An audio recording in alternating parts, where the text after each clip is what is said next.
शब्द स्वरांचे बनती गाणे, साजनवानंद तराणे, रसिकांची ही जुळते नाते घडते जेव्हा सुरेल गाणे. कसे हे घडते मनात येते, भेटू बोलू ऐकू तयांच्या गोष्टी गाण्यांच्या, गोष्टी गाण्यांच्या.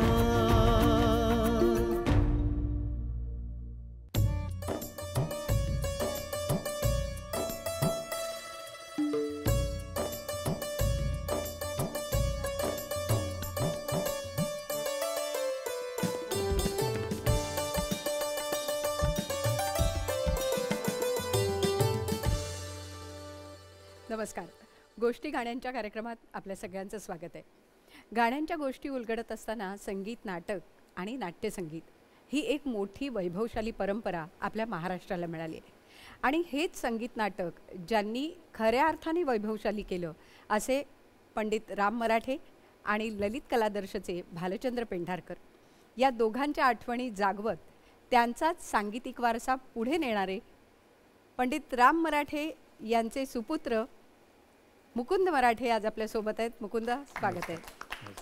आणि त्याचप्रमाणे भालचंद्र पेंढारकर यांचा वारसा पुढे नेणारे त्यांचे सुपुत्र ज्ञानेश पेंढारकर आज आपल्यासोबत आहेत. ज्ञानेश, पुन्हा एकदा स्वागत आहे. जसं मगाशी मी मागच्या भागात म्हटलं होतं तसं मला असं वाटतं पुन्हा एका वेगळ्या नांदीने आपल्या या आजच्या मैफिलीची सुरुवातही आपण करूया. तुला मी एक फक्त हे सुरू होण्यापूर्वी सांगतो की सीता स्वयंवराची ओरिजिनल नांदी जी मूळ नांदी आहे, हां, ती अण्णांनीच ज्ञानेशला शिकवली, ज्ञानेशनी मला शिकवली. वा. म्हणजे ती परंपरा म्हणजे 1843ची मूळ नांदी ती देखील आम्ही आज सादर करतो. पण आज आपण सादर करतोय दलित कलेची परंपरा. वा, ऐकूया. याच्यामध्ये नटबिहाग राग आणि मध्ये हा वेगळ्या रागामध्ये जाईल, ते नाव नंतर सांगतो, जाणकार असे ओळखतीलच.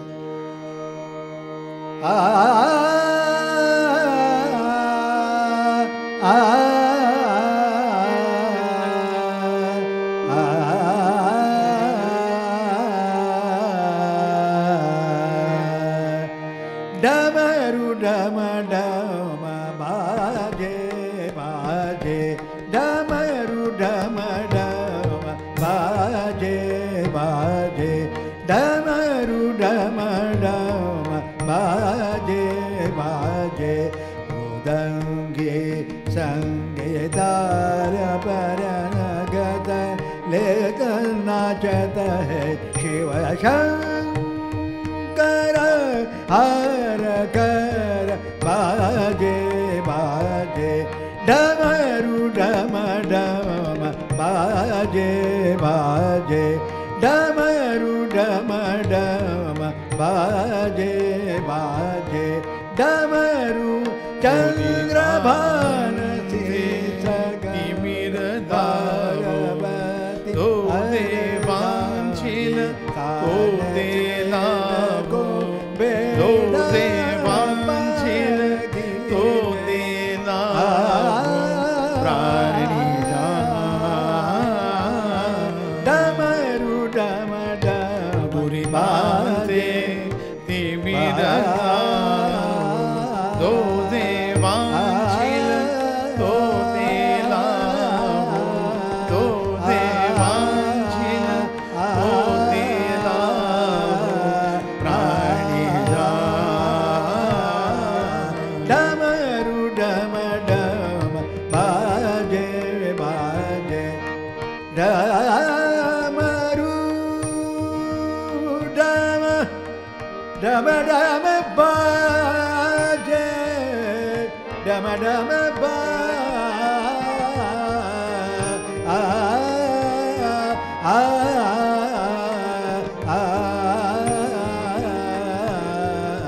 डमरू डम डम बाजे बाजे,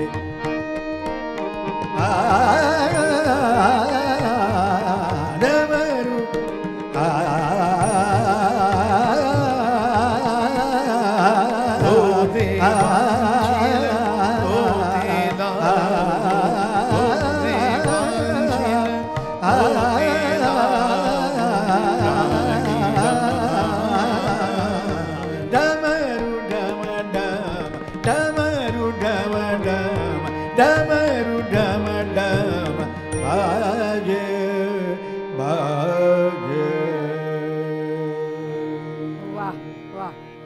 किती वेगळा प्रयोग आहे खरं तर हा. आणि दुरितांचे तिमिर जावो नाटक आणि त्या नाटकाची ही नांदी. पण हे काय आहे नेमकं, म्हणजे आम्हाला थोडंसं उलगडून सांगा. बाळ कोल्हटकरांचं हे नाटक 1957 साली आलं. बरोबर. आणि यामध्ये नांदी आहे ही वधेबुवांची रेकॉर्ड आलेली डमरू नटबिहार बरोबर. आणि ती प्रसिद्ध होती. आणि माझे वडील वधेबुवांकडे गुरुगुरू राहून शिकलेले होते. तर ही बंदिश त्यांनी नांदी म्हणून घेतली, कारण शंकराच्या देवळातच ही घटना घडते.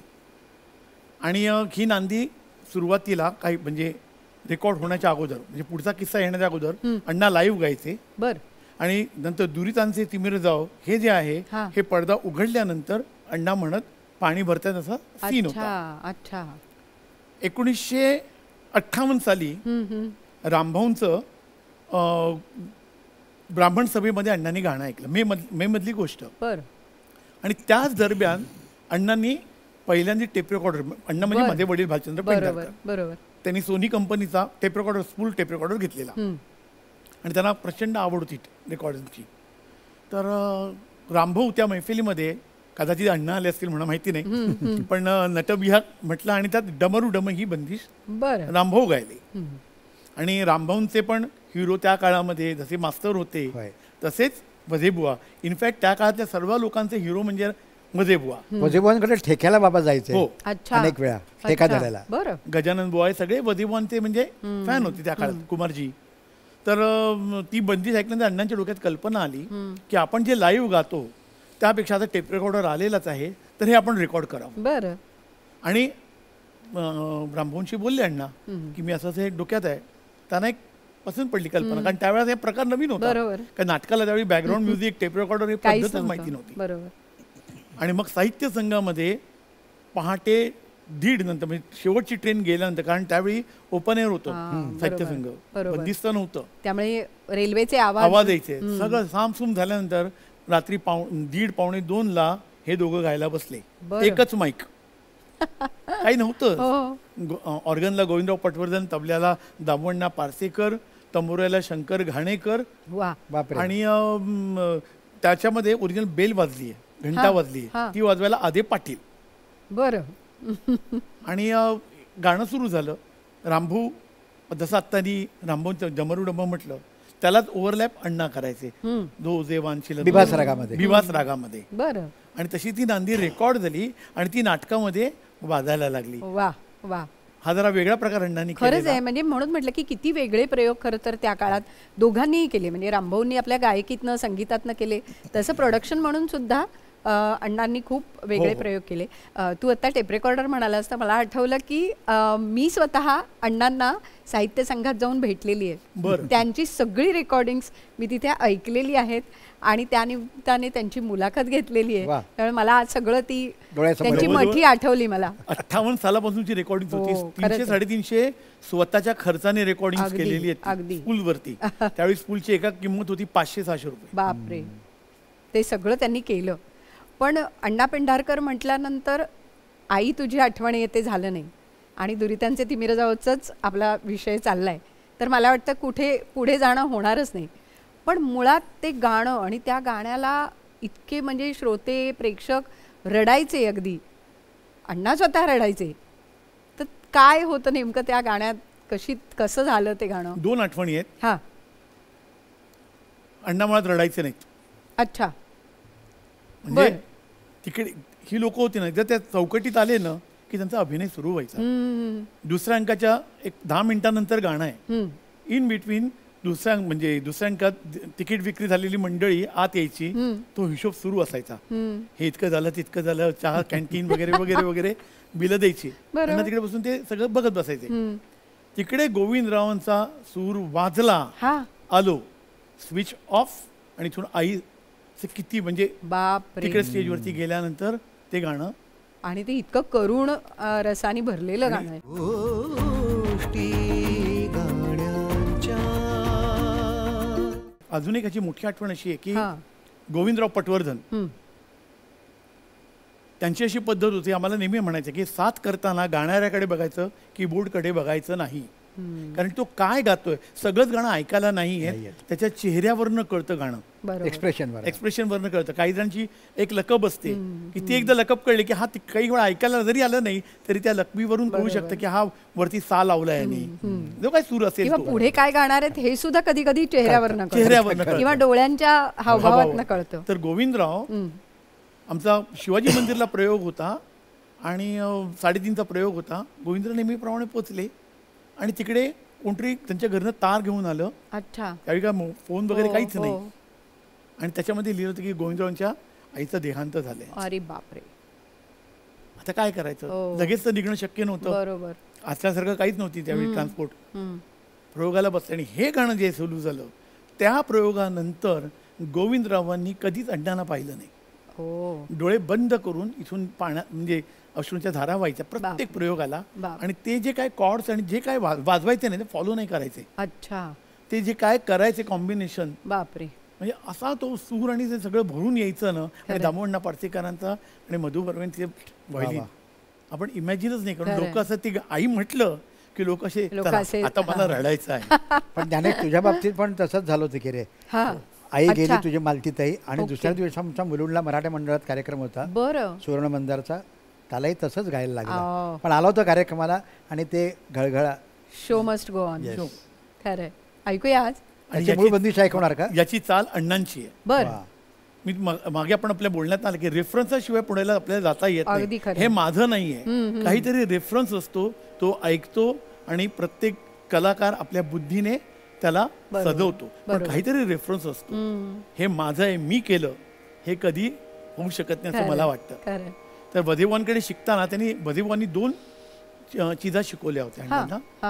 एक होतो हिंडोल पंचम, म्हणजे हिंडोल रागामध्ये पंचम, आणि दुसरी होती मांझ.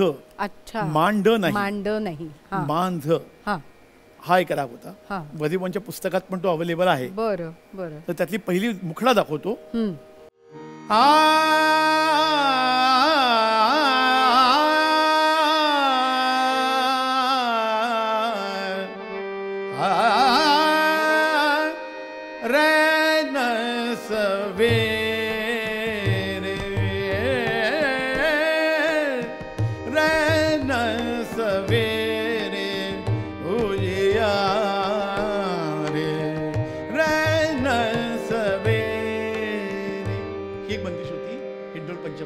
हिंडोल पंचम, फक्त तो पंचम टच करायचा. आणि दुसरी मांझ म्हणून होती. जीवन अब थोरो थोरो, जीवन अब थोरो थोरो, यान कंठन प्रभु आयो मेरो, यान कंठन प्रभु आयो मेरो, सुखद स्मृतीच्या कल्लोळाने, यान कंठन प्रभु आयो मेरो, जीवन अब थोरो थोरो, जीवन अब थोरो थोरो. आणि मग आई तुझी आई,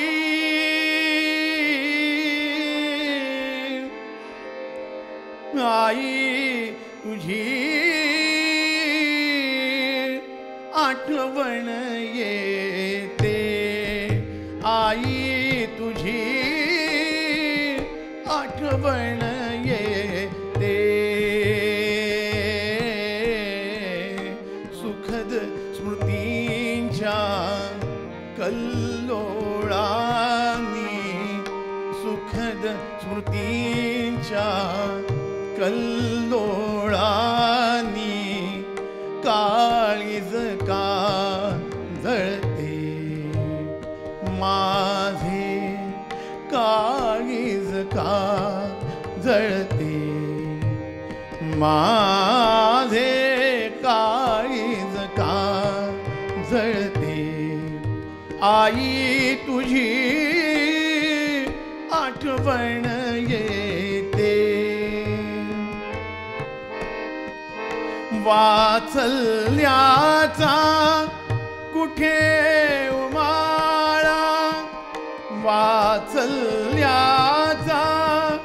कुठे उमाळा तव हाताचा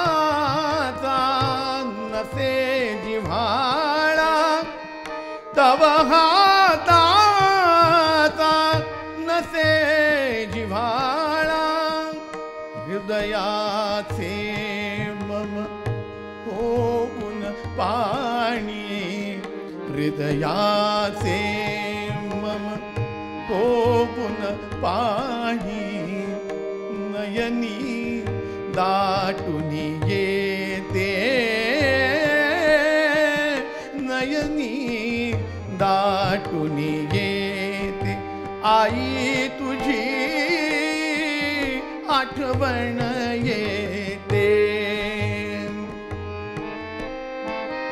हाक मारितो आई आई हाक मारितो आई आई हाक मारितो आई आई मुकेले करू सुन्या दिशागी मुकेले करू सुन्या दिशागी तव हाताची हाक माऊली तव बाळाची हाक माऊली कानच कानी येते कानच कानी येते आई तुझी आठवण येते आई तुझी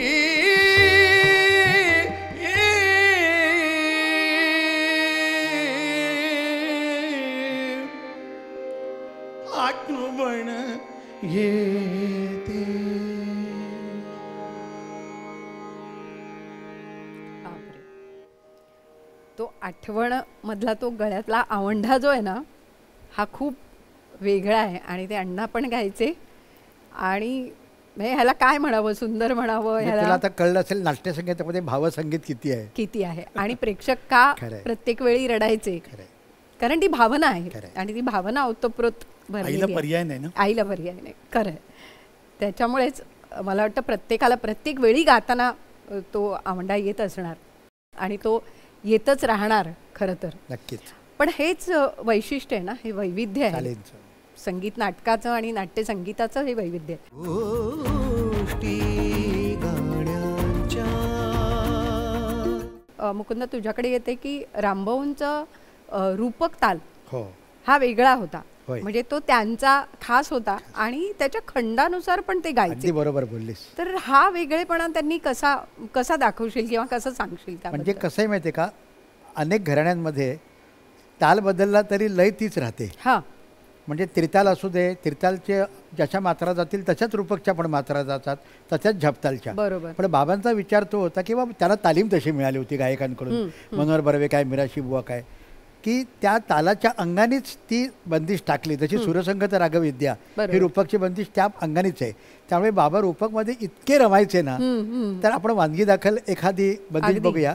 आणि असं करतो आता हा हिंडोल पंचम गायल्यामुळे माझ्या तो डोक्यात हिंडोल घुसायला लागलेला आहे आणि पुन्हा जोड राग म्हणून मग हिंडोल बहार बरं म्हणजे बाबांची दोन्ही दृष्टीने आठवण दोन्ही हो अगदी आणि जोड रागांचे बादशाह होते ते. अर्थातच. त्यामुळे काय प्रश्नच बाबा काय सांगायचे म्हणजे हिंडोल आणि बहार नाही कायम एकात एक हातात हात घालून सारखे राग गेले पाहिजेत. बरोबर. म्हणजे अगदी तुला पटेल असं उदाहरण देतो.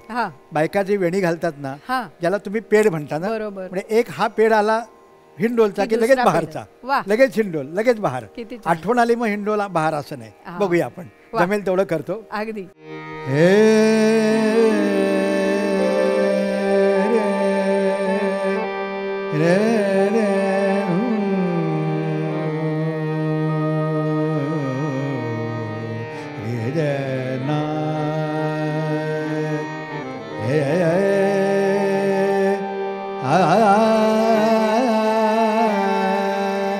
आता पहिल्या रागाची छाया आधी आली पाहिजे.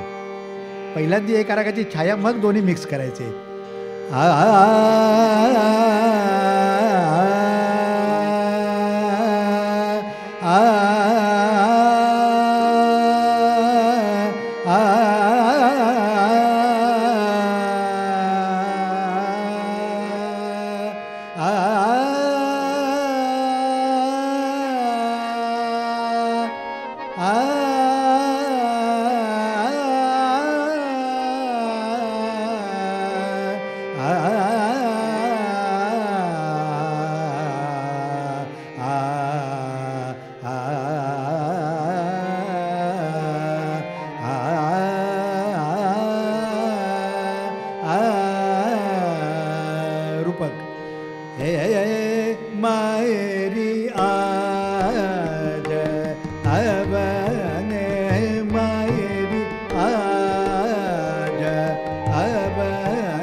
मायरी आज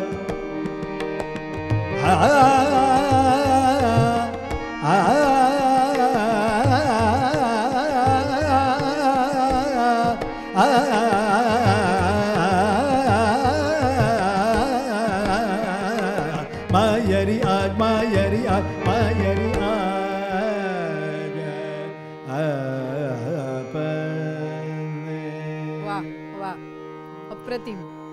म्हणजे पुन्हा एकदा त्या गायकीची वैशिष्ट्य, संगीताची वैशिष्ट्य ही सगळी येतात आणि हे सगळं रसिकांनी छान पेललं. त्या काळामध्ये म्हणजे रसिकांना किती समृद्ध केलं या सगळ्यांनी.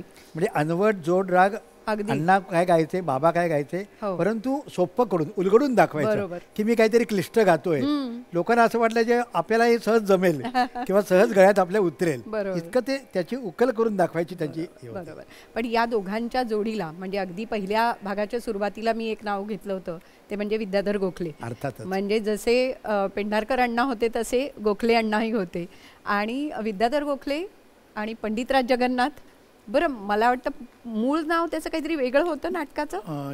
जगन्नाथ पंडितराज असं होतं. पंडित नाही, जगन्नाथ पंडित. अच्छा, जगन्नाथ पंडित असं नाव होतं. तेच म्हणजे ह्या सगळ्या बदलांमध्ये नेमकं कशा प्रकारे ते नाटक पुढे जाईल किंवा संगीत याचं वसंत देसाईंनी दिलं होतं, तर ते सगळं नेमकं कसं घडलं, काय सांगशील?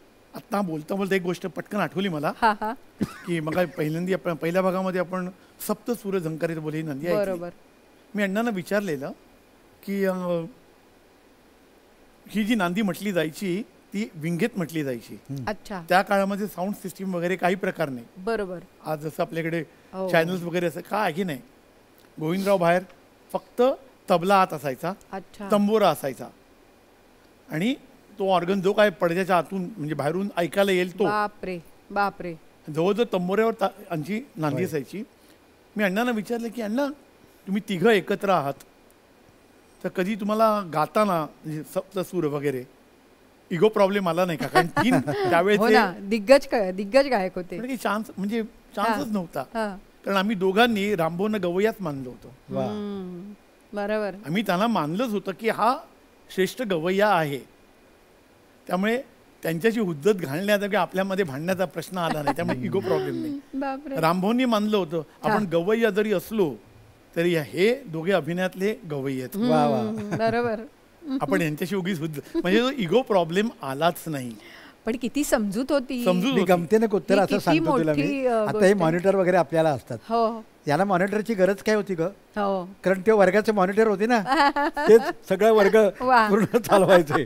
आणि अण्णांना विचारलं एकदा की तुम्ही या दोघांना का घेतलं? असं प्रोड्युसर पटकन दोन दोन कलाकारांना मोठ्या घेत नाही. बरोबर.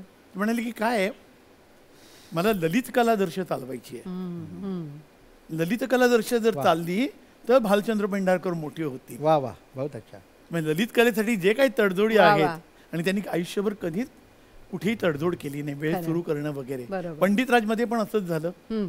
गोखलेंडांनी हे नाटक लिहिलं, त्या अगोदर गोखलेंडांनी दुरितांचे तिमिरे जाऊवरती प्रचंड टीका केलेली पेपरात, लोकसत्तेत. त्याचा परिणाम असा झाला की नाटक 13व्या 12व्या प्रयोगाला बंद होतंय की काय. अच्छा. लोक फिरकेच ना. त्या काळातली सुपर टीम होती. चंद्रकांत गोखले, मामा पेंडसे, त्याच्यानंतर चित्तरंजन कोलटकर, शंकर घाणेकर, भालचंद्र पेंढारकर, मालती पेंढारकर, लीला मेहता, अशी प्रचंड सुंदर टीम होती. नाटक काही धरेच ना जो. ते बंद पडायची वेळ आली होती आणि त्या म्हणजे गोखलेंडांनी जे लिहिलं होतं त्याचा खूप परिणाम झालेला होता. आणि ते आता नाटक बंद पडणार असं असताना काही चमत्कार घडले आणि 57 पासून जे नाटक सुरू झालं अण्णांनी शेवटचं 98 साली आणि शूटिंग 2003 वयाच्या 83 वर्षी केलं. वा वा. हे दुर्तंत्र झालं. आणि हे ज्यावेळी गोखलेंनी पंडितराज जगन्नाथ नाटक लिहिलं ते प्रथम मामा पेंडसेंकडे गेले की हे नाटक कोण करणार. तर मामा पेंडसेंनी वाचलं. ते म्हणाले एकच व्यक्ती भालचंद्र पेंढारकर. आली का पंचायत. तर ते म्हणाले अहो पण आम्ही त्यांच्या नाटकाला झोड उठवली खूप. पण की त्यांना जर आवडलं तर केलं तर हीच व्यक्ती करेल, नाहीतर तुमचं नाटक होईल कोणी करेल पण त्याला न्याय नाही मिळणार. त्या उंचीचं नाही करणार. गोखलेंना घेऊन गेले. माझ्याकडे अण्णांनी डायऱ्या लिहून ठेवलेल्या आहेत, त्यात तारखा सगळं लिहिलेलं आहे. गोविंदराव तळवळकर आणि गोखले अण्णा पार्लेला प्रयोगाच्या तिकडे गेले. त्यांना हे स्क्रिप्ट दिलं, अण्णांनी वाचलं. मग त्याच्यात ते टिप आहे. आणि 58 मे पासून ते 60 जून पर्यंत नाटक लिहिलं जात होतं. अच्छा. बरं. Change change change change. तर गोखलेंना लोकांनी विचारलं अहो मला ते पेंढारकर मामा बनवत आहेत, ते नाटक आणणार नाही तुमचं, तुमच्यामुळे त्यांना एवढा त्रास झालेला आहे. गोखलेंडांचा मोठेपणा हा ते म्हणे की एक मला गोष्ट लक्षात आली की नाटक लिहून काढायचं नसतं, नाटक नाटकासारखं लिहावं लागतं. आणि त्याचं शिक्षण भालचंद्र पेंढारकर, मामा पेंडसे आणि केशवराव दाते यांच्या सानिध्यात मला मिळतंय. नाटक कसं लिहावं. वा वा. बघा म्हणतंय कोण, गोखले अण्णा हे गोखले म्हणतायत. अण्णा. म्हणजे खरंच. किती शिकायची पण तयारी किती होती. आणि वा. अण्णा म्हणायचे की त्यांना लिहून आणलं नाही हे जरा बदला, कारण अशी प्रगल्भ भाषा होती, नको हे लोकांना झेपणार नाही की दुसऱ्या दिवशी वेगळं. अण्णा म्हणे काय करायचं काय या माणसाचं, म्हणजे प्रतिभा किती यावी किती त्या असावी. माणसाकडे. खरंय. आणि त्याच वेळी अण्णांनी अमर भूपाळीमध्ये काम केलं असल्यामुळे हा. वसंतराव देसाईंशी संबंध होता. बरं. त्यामुळे वसंतरावांशी चांगली मैत्री होती. वसंतराव देसाई हे एक मास्तर कृष्णांचे भक्त, त्यामुळे एक नाट्यसंगीताची ती परंपरा होती. खरे. त्यामुळे आणि मास्तर कृष्णरावांबरोबर ते राहिल्यामुळे त्यांनी सगळं ते पाहिलेलं होतं. अण्णांनी सांगितलं तुम्ही म्युझिक करते, म्हणजे अरे मी पिक्चरवाला, मी काय करणार, सिनेमावाला, नाही तुम्हीच करायचं. नाही मला वेळ नाहीये म्हणून ते टाळायला लागले. आणि 58 साली जे विचारलं ते 60 पर्यंत अण्णा मागेच लागले. अच्छा, तोपर्यंत ते नाटक थांबून राहिलं. हा, म्हणजे लिखाण आणि ते नाही तुम्हाला वेळ मिळेल तेव्हा सांगा, आपण नाटकाला सुरुवात करूया, लिखाण चालू आहे. आणि ज्यावेळी त्यांना कळलं की अण्णा थांबलेत, त्यांनी संगीताला हो ठरवलं. आणि या नाटकाचं मानधन घेतलं नाही. हो. ललित कले 2 व्यक्ती होत्या की मानधन घेतलं नाही. एक होते रामभाऊ मराठे, जय गौरीशंकरचे पहिले 3 प्रयोग झाले लागोपाठ बिर्ला मातोश्रीला, त्या 3ही प्रयोगाचं रामभाऊंनी मानधन घेतलं नाही. बरं. अण्णांच्या वहीत लिहिलेलं आहे, रामभाऊ मानधन घेतले नाही, मानधन घेतले नाही, मानधन कारण ललित कलेमध्ये पहिल्यांदा त्यांनी काम केलं. बरोबर बरोबर. आणि हे वसंतरावांनी पण नाही घेतलं. आणि त्याचं मग संगीत त्या काळामध्ये पंडितराज जगन्नाथ 25,000 रुपये प्रोडक्शन खर्च होता. ओ बरं. बापरे. फुल त्या काळातले 25,000 रुपये खूप होते. पूर्ण फुल म्हणजे सुपर टीम होती.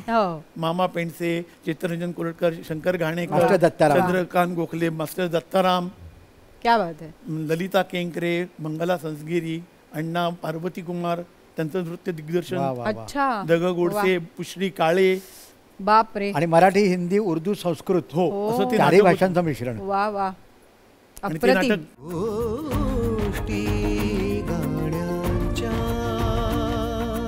त्या काळात म्हणजे असं व्हायचं, डिक्लेअर झाला प्रयोग की लगेच हाऊसफुल व्हायचा. आणि त्यातलं मदनाची मंजिरी, त्यातलं हा तर गोखल्यांची स्पेशालिटी की तू म्हण मी म्हण असं नव्हतं. बरोबर. त्यांच्या नाटकाची स्पेशालिटी आहे की हा मला ते आठवतंय, तू ते गाणं म्हटलं होतं म्हणून दाखव बघू. मग ते गाणं म्हटलं जायचं, त्यांचं वाक्यातनं गाणं यायचं.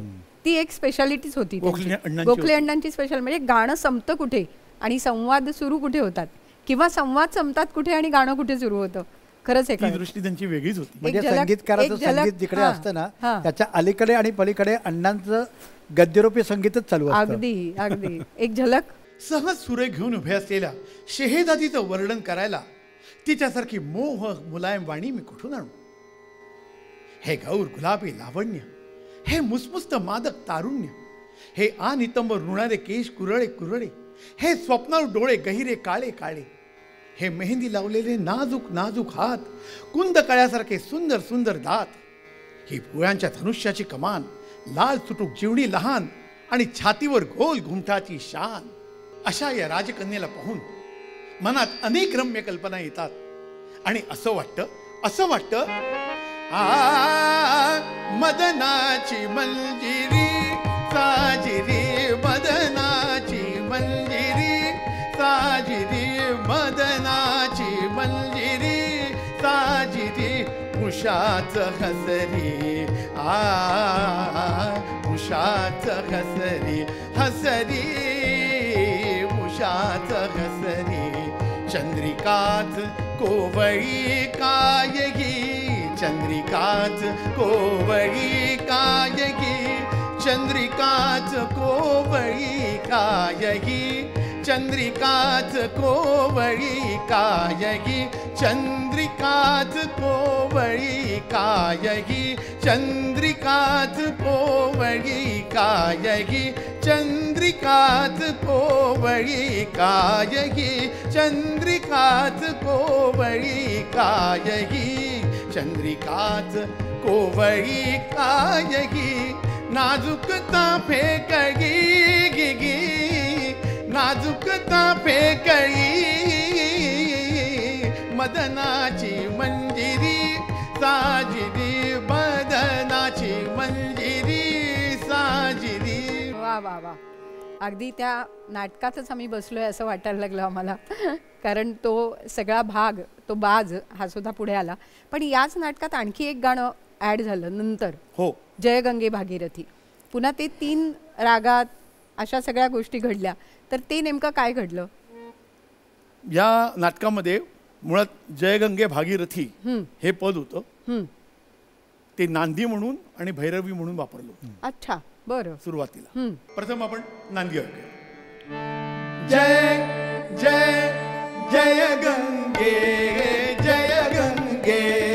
भागीरथी हर गंगे भागीरथी हर गंगे भागीरथी चिदानंद शिव सुंदर तेजी चिदानंद शिव सुंदर तेजी पावन तेजी तू मूर्ती पावन तेजी तू मूर्ती जय गंगे भागीरथी हर गंगे भागीरथी.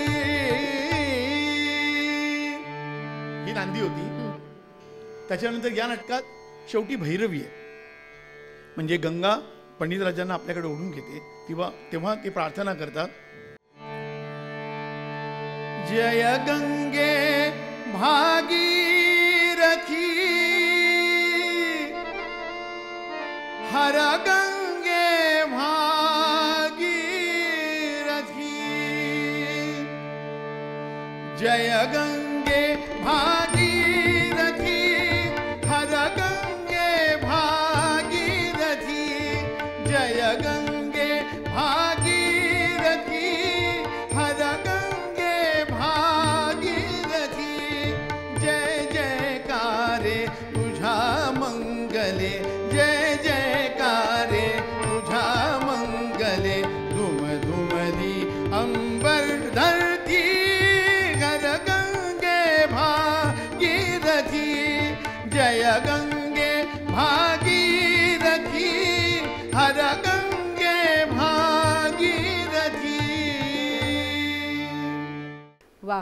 पण या 2 चाली झाल्यानंतर जी मूळ आम्ही जे गाणं ऐकतो नेहमी ती चाल मग कशी झाली? आता ही दोन्ही जी म्हणून दाखवली ना बरोबर. ती रेकॉर्डेड होती. पण हां. कारण शेवटी सिनेमासारखं ते गंगेचा सीन त्या टाळ्या पडायच्या आणि ते व्हायोलिन्स बसतात सगळं भरपूर काय कॅपकोरस वगैरे त्यामुळे हे गाणं रेकॉर्ड केलं होतं. बरं. पण ऍक्च्युअली तुम्ही जे गाणं म्हणताय आता ते जय गंगे भागीरथी सावकारांसाठी केलं होतं, प्रसाद सावकारांसाठी. बरं बरं. त्यात असं झालं होतं की त्यांना एकच गाणं होतं सावन घनगर्जी आणि लोक म्हणाले की त्यांना एकच गाणं का.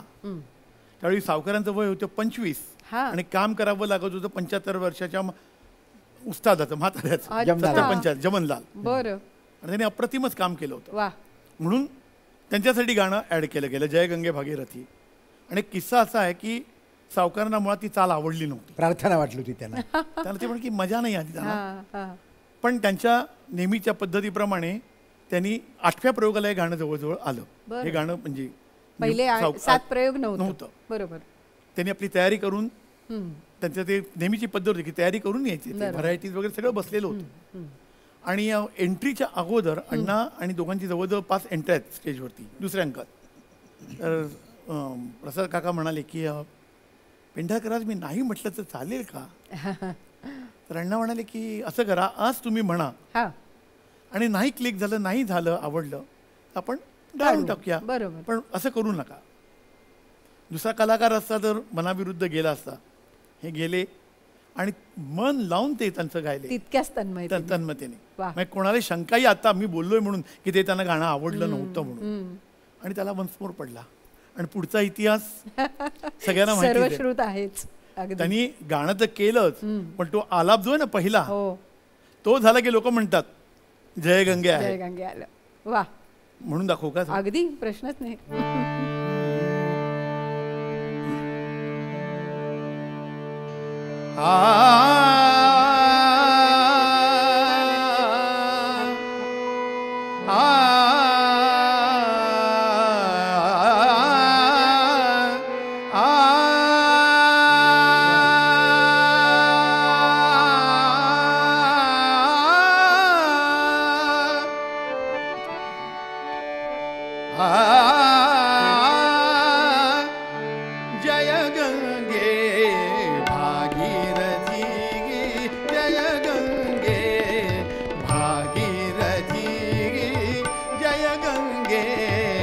भागीरथी हर गंगे भागीरथी हर गंगे भागीरथी चिदानंद शिव सुंदरतेची चिदानंद शिव सुंदरतेची पावनतेची तू मूर्ती पावनतेची तू मूर्ती जय गंगे भागीरथी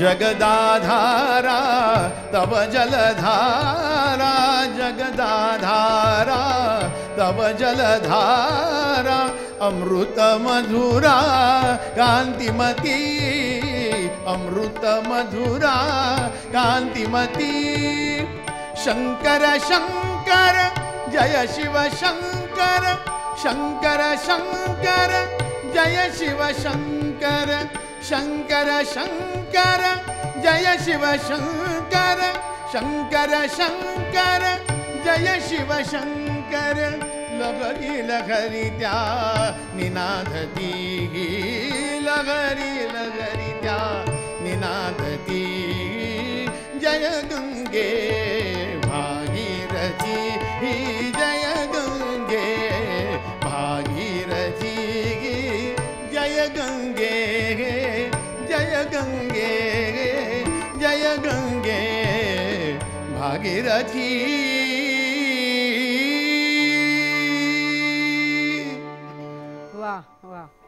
गंगा अवतरली भूतलावर म्हणजे त्या नाटकात जसं प्रत्यक्ष गंगा अवतरल्याचा भास व्हायचा तसा ज्ञानेश तू आज गंगा अवतरून आणलीस इथे. पण मुकुंदा जसं ज्ञानेशने आत्ता गंगा प्रत्यक्ष भूतलावर आणली त्याच्या स्वराच्या माध्यमातून तसं आकाशातल्या तारांकडे तारकांकडे कसं बघायचं हे सुद्धा तू खरं तर अनेकांना शिकवलंयस. म्हणजे जसा तुझा संगीताचा अभ्यास आहे तसाच खगोलशास्त्राचा खूप मोठा अभ्यास आहे आणि त्यामध्ये सुद्धा तू गाणं आणलंस. म्हणजे त्या शुक्रताऱ्याकडे कसं बघायचं हे सुद्धा तू सांगितलंस. तर ते कसं झालं? ही गंगा आहे तर ती आकाशगंगा, ते आकाशगंगा बरोबर आहे. कारण काय जेव्हा जेव्हा अशा घटना होतात प्रासंगिक खग्रा सूर्यग्रहण किंवा त्यावेळी लोकांना प्रचार प्रसार होण्यासाठी आपण विविध माध्यमातून त्यांना समजावून सांगावं म्हणजे ते त्यांना ती संकल्पना लक्षात येते. ग्रहण म्हणजे काय समजा, सूर्यग्रहण म्हणजे काय. आता शुक्रतारा मंद शुक्रतारा मंदवारा चांदणे पाण्यात आहे हे काव्य आहे त्यांचं. त्याच्याच वरती मीटरवरती हे काव्य लिहिलेलं आहे. मित्र तारा मंद झाला पाहणे त्या रोखुनी चंद्र आहे मध्यभागी तेज निधीला झाकुनी. चंद्र आहे मध्यभागी म्हणजे ग्रहण झालं, बरोबर आहे की नाही. आता म्हणून दाखवतो शेवटची लाईन तर फारच महत्वाची आहे. ग्रहण कसं बघावं ते. चाल शुक्रतारा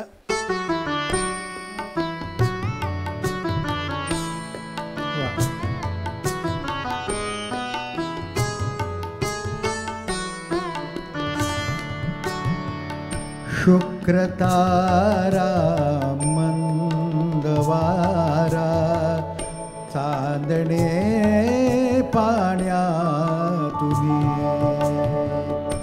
मित्रतारा मंद झाला.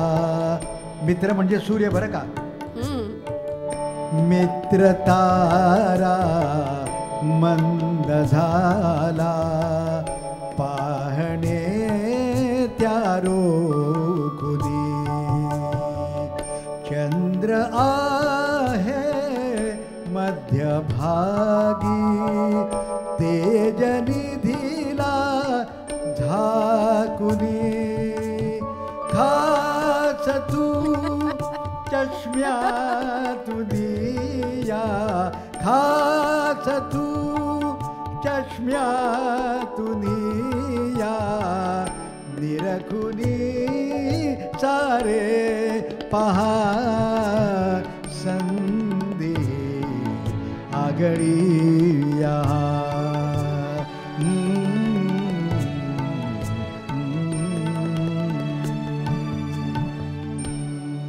वा गोष्टी गाण्याच्या. आता संधी आगळी का म्हटलं कारण सारखा सारखा ग्रहण होत नाही. बरोबर. आता याच्या पुढचं ग्रहण आपल्याला दिसणार आहे 23 मार्च 2034 कारगिल मधून 34. बरं. आणि तुला मुंबईतून बघायचं आहे, सगळ्यांना आपल्याला मुंबईतून बघायचं आहे. लवकर आहे. कधी? 3 सप्टेंबर 2081 सकाळी 8:42 पण हे आधीच कसं कळतं? आपलं नाही ते कर्तृत्व, आपल्या महान राष्ट्रभक्ताचं कर्तृत्व आहे. लोकमान्य बाळ गंगाधर टिळक यांनी ओरायन नावाचा एक ग्रंथ लिहिला शिवगडावरती बसून. त्याच्यामध्ये पुढे 500 वर्ष येणारी ग्रहणं कुठून, कधी, किती वाजता दिसतील याचं गणित मांडलेलं आहे. आणि आता ते नासा देखील करतं. क्या बात आहे. बघा, म्हणजे आपल्याकडनंच प्रेरणा खरं तर इथे म्हणजे गणितज्ञ होते ते. खरंच आहे, खूप मोठं काम आहे. पण मुकुंद, तुझ्याकडनं हेही काम पुढे जात आहे आणि तू अनेकांना हा विषय आग्रहाने सुचवतोस, ही खूप महत्त्वाची गोष्ट आहे. पण मी तेच म्हटलं की या दोघांचाही वारसा, म्हणजे राम मराठेंचा वारसा जसा तू पुढे नेतोयस, तसं भालचंद्र पेंढारकरांचा वारसा ज्ञानेश तूही पुढे नेतोयस. पण जसं त्याचं स्वतःचं काही काम आहे, तुझंही स्वतःचं काम आहे. मला वाटतं अनेक नाटकांना तू संगीतही दिलेलं आहेस. एक वानगी दाखल आम्हाला काय सांगता येईल? एका काळजाची गोष्ट. हो, ते विजय गोखलेंनी लिहिलेलं होतं. बरोबर. म्हणजे गोखले कुटुंब यांनी मला घडवलं म्हटलं तरी वावगं ठरणार नाही. बरं. गोखलेंनी ऑर्गनवरती मला बसवलं. बरोबर. वेगवेगळ्या ताली लावायला लावल्या. विजयनी नाटकांसाठी, पिक्चरसाठी मला म्युझिक करायला लावलं. बरोबर. आणि शुभदा दादरकरांनी स्टेजवरती ढकललं मला, काम कर तू नाटकात. बरोबर. त्यामुळे त्यांचं खूप आहे. आणि हे जे नाटक आहे एका काळजाची गोष्ट, त्याच्यात माझं म्युझिक होतं, मी कामही करत होतो. विजय गोखलेंनीच ते गाणं लिहिलेलं, नाटकही लिहिलेलं. त्यातलं मी एक गाणं ऐकवतो. ते तुझं स्वतःचं संगीत आहे. हो, ऐकूया.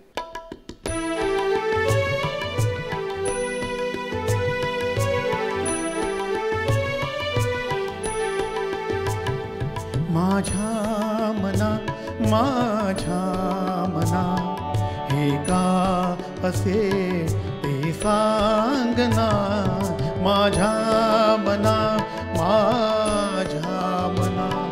हे का असे ते सांगना. माझ्या मना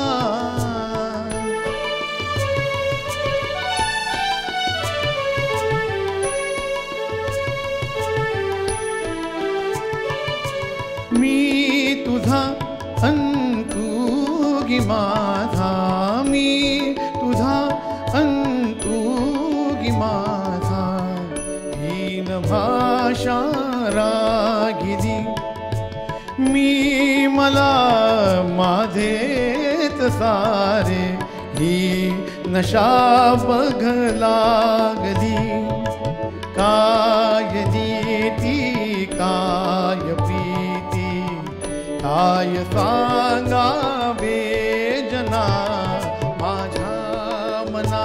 माझ्या मना हे का असे ते सांगना. माझ्या मना. वा वा, अप्रतिम. तरल म्हणतात ना, अशी चाल झालेली आहे आणि फार सुंदर गायलास तू. खरं तर तुमच्या दोघांनीही, म्हणजे वारसा तर आहे, पण तो वारसा पुढे नेणं हे आणि टिकवून ठेवणं, या दोन्ही गोष्टी खूप महत्त्वाच्या आहेत, ज्या तुम्ही दोघांनीही केल्या.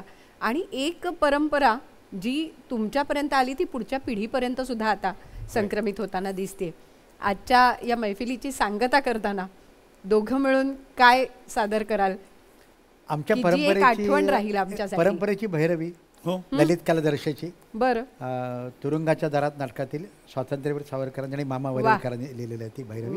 ती वधेबुवांची झाली. आणि म्हणजे पुन्हा एकदा वधेबुवांचं स्मरण हेही आहेच. अर्थात भैरवी सादर होण्यापूर्वी निश्चित तुमचे दोघांचे आभार मानायचे, कारण गोष्टी गाण्यांच्या निमित्ताने जेव्हा या सगळ्या पूर्वसुरींचे आशीर्वाद आपल्यासोबत असतात तेव्हाच ही गाण्यांची गोष्ट पुढे जात असते. त्यामुळे मुकुंदा, ज्ञानेश दोघांचेही खूप आभार. आणि आज आम्हाला रामभाऊंना आणि अण्णा पेंढारकरांना प्रत्यक्ष अनुभवता आलं हे देखील नक्कीच सांगेन. तेव्हा पुन्हा भेटूया पुढच्या भागात अशाच काही कलावंतांसह. आत्ता मात्र या भैरवीने या मैफिलीची सांगता करूया.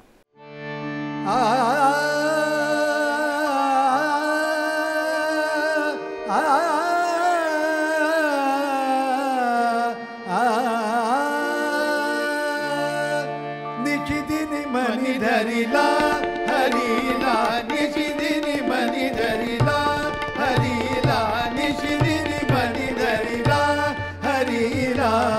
विसरण पडला या सुहृदांचा, विसरण पडला या सुहृदांचा. याल कालगत भेदनी माला, याल कालगत भेदनी माला. निशिदिनी मनी धरिला हरीला, निशिदिनी मनी धरिला हरीला. प्रेम पुनीता मधुमती भीता, प्रेम पुनीता मधुमती भीता. हृदय कुसुमिता परमय भीता, हृदय कुसुमिता परमय भीता. स्वराजे परिमय भरला, स्वराजे परिमय भरला. निशिदिनी मनी धरिला हरीला, निशिदिनी मनी धरिला, मनी धरिला, मनी धरिला.